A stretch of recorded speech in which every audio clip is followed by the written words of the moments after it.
Breaking news చూస్తున్నాం. తెలంగాణ రాష్ట్ర ప్రభుత్వం నిరుద్యోగులకు గుడ్ న్యూస్ చెప్పింది. బెంగళూరులో పాల్గొన్న ప్రోగ్రాంలో తెలంగాణలో ఉద్యోగాల భర్తీపై సీఎం రేవంత్ కీలక ప్రకటన చేశారు. వాటి గురించి ఓసారి తెలుసుకునే ప్రయత్నం చేద్దాం. మన తెలంగాణ రాష్ట్రంలో ప్రభుత్వ రంగంలో 2 లక్షల ఉద్యోగాలు ఖాళీగా ఉన్నాయంటూ రేవంత్ చెప్పుకొచ్చారు.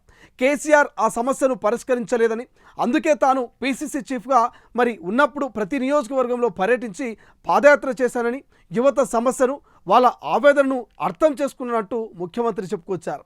గతంలో ఒక RMP doctor Telangana public service commission సభ్యుడిగా ఉన్నాడని, ఆయన గ్రూప్ 1 అభ్యర్థులను ఇంటర్వ్యూ చేసి ఇంజనీరు, డాక్టరు, ఇతర నియామకాలు చేసేవాడంటూ ముఖ్యమంత్రి రేవంత్ రెడ్డి ఎద్దేవా చేశారు. ఇక తెలంగాణ పబ్లిక్ సర్వీస్ కమిషన్ పునరావాస కేంద్రంగా ఉండకూడదని, తాను యూపీఎస్సీ చైర్మన్, ఇతర సభ్యులను కలిశానంటూ చెప్పుకొచ్చారు.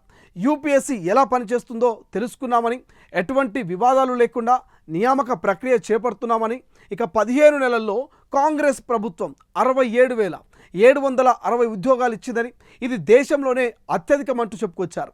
2 వారాల క్రితం నోటిఫికేషన్లు ఇచ్చామని, త్వరలోనే 5,000 పోలీస్ ఉద్యోగ నియామకాల నోటిఫికేషన్ ఇవ్వబోతున్నామంటూ ఇక తెలంగాణ రాష్ట్ర నిరుద్యోగులకు ముఖ్యమంత్రి రేవంత్ రెడ్డి గుడ్ న్యూస్ చెప్పుకొచ్చారు.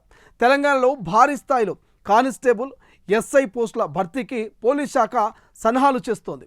రాష్ట్ర ప్రభుత్వం దాదాపు 5,000 పోలీస్ పోస్టులను త్వరలోనే అధికారిక నోటిఫికేషన్ కూడా విడుదల చేయబోతున్నట్లు తెలుస్తోంది. తొలి విడతగా 5,000 పోస్టులను భర్తీ చేసే ఛాన్స్ కనిపిస్తుంది.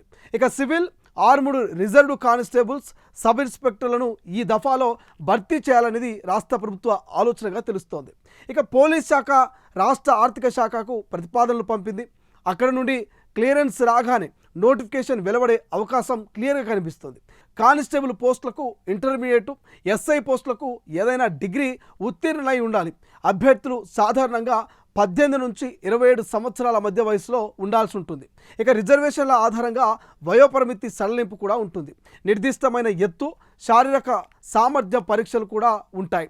అయితే తెలంగాణ పోలీస్ శాఖలో త్వరలో భారీ స్థాయిలో 5,000 ఉద్యోగాల్ని భర్తీ చేస్తున్నామంటూ డీజీపీ సివి ఆనంద్ హైదరాబాద్లో తెలంగాణ పోలీస్ అకాడమీలో ప్రకటించారు. అన్ని ర్యాంకులకు చెందిన పోలీస్ సిబ్బందికి తప్పనిసరిగా శిక్షణా తరగతులను నిర్వహించాలంటూ డీజీపీ సూచించారు. ఇక పోలీస్ అధికారుల రీట్రీట్ కార్యక్రమాన్ని ప్రతి సంవత్సరం నవంబర్ చివరి వారం లేదా డిసెంబర్ మొదటి వారంలో నిర్వహిస్తామంటూ ప్రకటించారు.